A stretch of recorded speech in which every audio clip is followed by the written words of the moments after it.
तो दोस्तों जब हम कुछ ऐसा सोचते हैं या पोर्नोग्राफिक वीडियो देखते हैं तो हमारे बॉडी में एक केमिकल रिलीज होता है जिसे हम कहते हैं नाइट्रिक ऑक्साइड।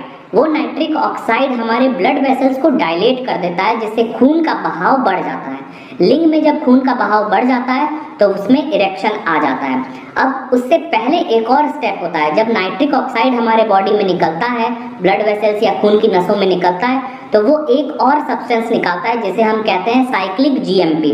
आपको इसके बारे में जानने की ज़्यादा ज़रूरत नहीं है, बस आप इतना याद रखें कि जो साइक्लिक जीएमपी होता है वो नाइट्रिक ऑक्साइड की वजह से निकलता है और वो आगे जाके इरेक्शन कराता है। तो अगर आपको इरेक्शन प्रॉपर नहीं होता है तो या तो साइक्लिक जीएमपी प्रॉपर नहीं बन रहा होगा या फिर नाइट्रिक ऑक्साइड नहीं बन रहा होगा।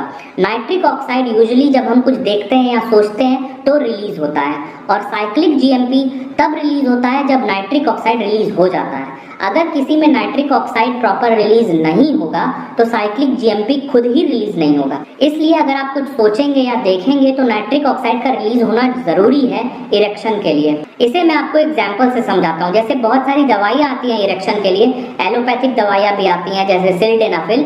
तो वो काम कैसे करती है? वो बॉडी में नाइट्रिक ऑक्साइड रिलीज नहीं कराती है। बॉडी में नाइट्रिक ऑक्साइड नेचुरली रिलीज होता है जब आप कुछ सोचते हैं या देखते हैं। लेकिन जो इरेक्शन के लिए दवा है वो नाइट्रिक ऑक्साइड से साइक्लिक जीएमपी बनाने में मदद करती है।